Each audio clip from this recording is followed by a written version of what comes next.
Alright, let's dive into this. So, a boat capsized near the Statue of Liberty, killing a woman and her baby. The captain's been arrested for reckless endangerment, and now everyone's asking, how did this happen in one of the most iconic, heavily trafficked waterways in the world? But here's what's really bugging me: this isn't just about one accident. This is about a system that lets tragedies like this slip through the cracks. Let me explain. First off, the Coast Guard is calling this a possible illegal charter operation. Wait, illegal? Like, was this boat even supposed to be carrying passengers? Because if it wasn't, that opens up a whole can of worms. Charter boats need permits, safety checks, trained crews. If this guy was flying under the radar, how many other boats are doing the same thing? And who's checking? From my perspective, this isn't just a one-off mistake, it's a symptom of a bigger problem where regulation lags behind demand.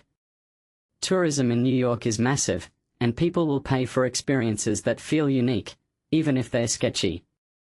Now, the victims: a 27-year-old woman and a 5-month-old baby. Unidentified. That anonymity hits hard, doesn't it? We don't know their names, but their loss is permanent. And the media's not naming them yet, probably waiting for families to be notified. But here's the thing: when tragedies like this happen, the human stories get buried under headlines about legal charges and Coast Guard procedures.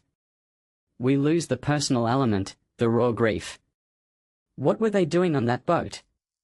A romantic sunset cruise?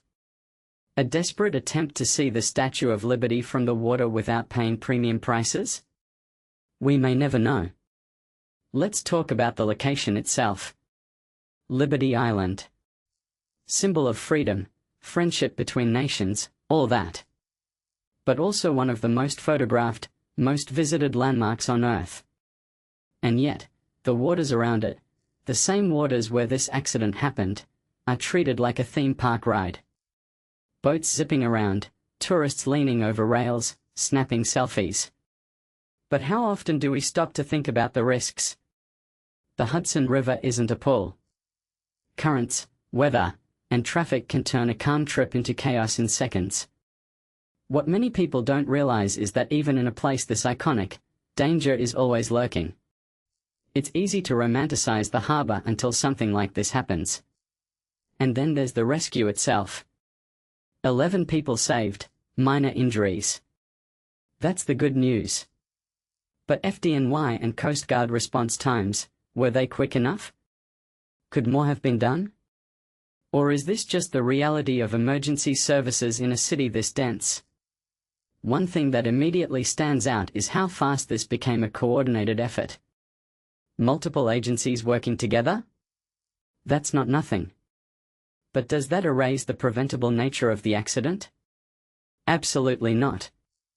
Here's the deeper question: why do we wait for disasters to take safety seriously?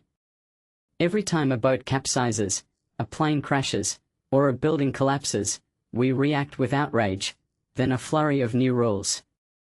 But where's the proactive energy? The illegal charter angle? That suggests someone cut corners, and maybe nobody was watching. And if that's true, this story isn't just about one reckless captain.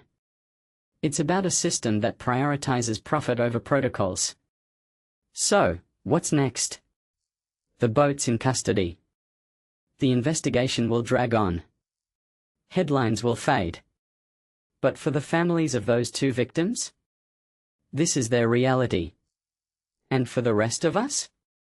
Maybe we should ask ourselves how often we ignore the risks in places we assume are safe.